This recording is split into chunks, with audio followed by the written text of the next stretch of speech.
Cardinals are legit. Well, they beat the Browns 37-14. We already knew that. Yeah.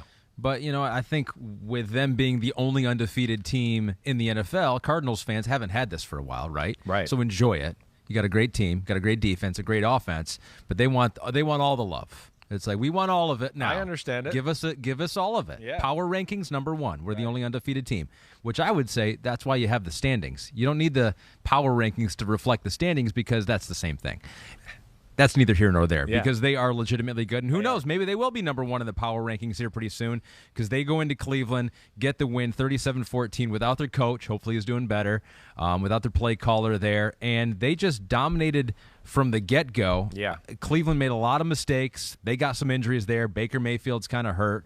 But, Chris, you predicted this, a comfortable Browns win, made it one of your best bets, and the Cardinals shocked not only you but a lot of other people out there. Yeah, I mean, there's no doubt. Again, I guess I'm still waiting to see the flaws. I thought maybe Cleveland could do some things to the Cardinals' offense to give them issues. Again, Cleveland's defense got a lot of talent.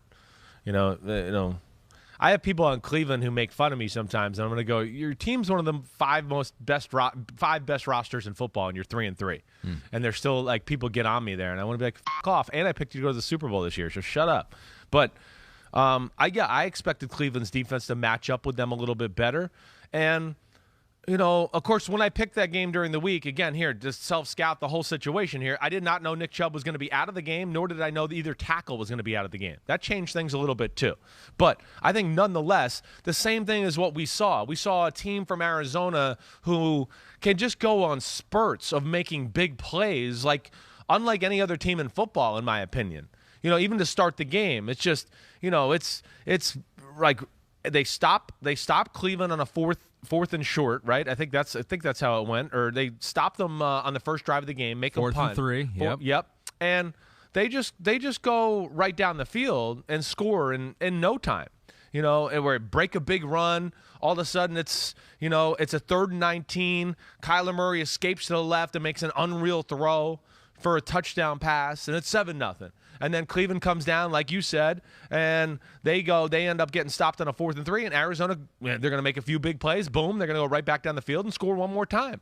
And that's where they're special that way. And then I guess what I was most surprised, again, and listen, there was true issues with the fact that they didn't have their tackles. That was a real issue. Sure. Baker was under duress, and, of course, like, Jack Conklin is arguably one of the best run-blocking right tackles in football. Jedrick Wills is pretty good left tackle.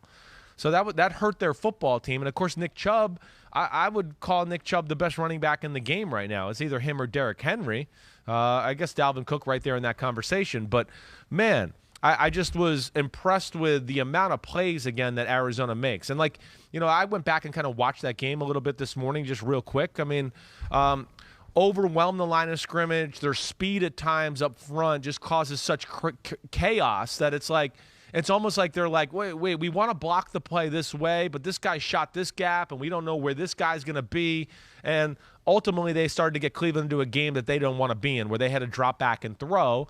And you're down 14-0. Now Baker holds the ball and scrambles, right? Fumbles. So now it goes 17-0. Good job by Cleveland's defense holding the field goal. They get the ball back. Baker throws a bad interception on the right side. They hold him to a field goal again to make it 20-0. But I guess my ultimate point is big plays, and this is where I messed up.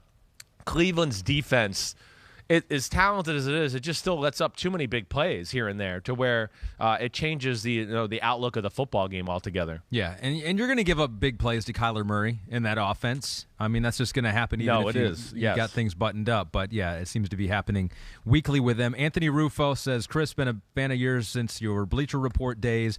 Self-scout themselves on the Cardinals. Every time we think it's going to be their first loss of the season, they find ways to win, and they do it in different ways every week with quality opponents. So, do you have their schedule up there? Yeah. How crazy is this going to get? Because they're 6-0 for the first time since 1974. Right. 40 teams have started 6-0. Yeah. 38 have made the playoffs. So all but 2. Yeah. And the average finish to the season for all of them, 13-3. I would be shocked at this point if they're not in the playoffs. I mean, I know they got a lot of work left, and they still got a lot of NFC West teams on their schedule. Okay, I expect them to beat the Texans.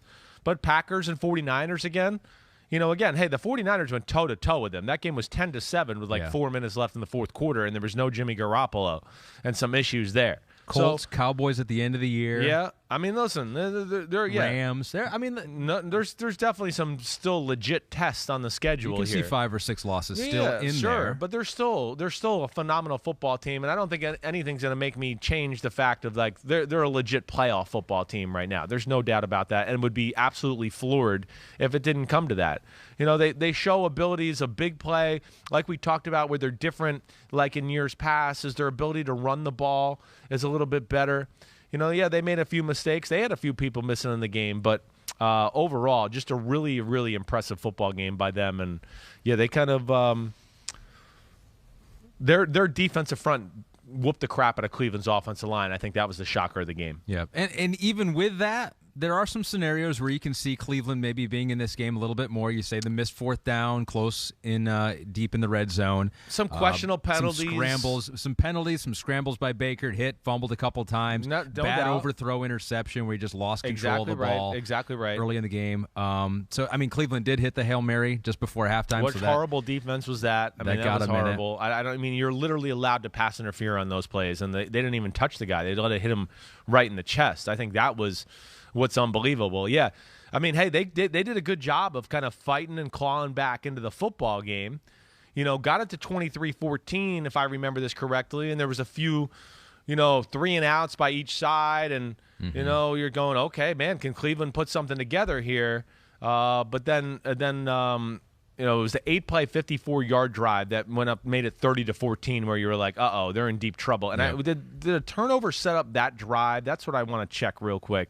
I don't think so. That was the Baker Mayfield fumble where he hurt his shoulder, right? They're at the midfield. He's scrambling, trying to make a play happen. And Baker's a little like, he's become a little bit, when he gets outside of the pocket, I get nervous because he seems to lose sight of who's around him. And, we saw that yesterday with both fumbles. It was kind of like he forgot that people were pursuing him. They did both look similar, didn't they? Kind of got him that way, no doubt. All right, so Cleveland goes down. Cardinals are looking good. You're right. Defensively, I'm looking at some of the numbers here. 2nd in turnover margin, 3rd and 3rd down efficiency, 5th in sack, 1st in forced fumbles. Right. They can match up with any defensive scheme. The one thing I've questioned is just do they have enough big people to stop the run, but the 49ers, they did a decent job last week. Of course, yesterday against Cleveland, which I know the tackles weren't there and no Nick Chubb. I still value that running game and the way that they play that way. But also, it's once they get you into some situations, Vance Joseph, he's really creative. And they'll force the issue a little bit. Like, that might be the new theme in football. It's like force the issue.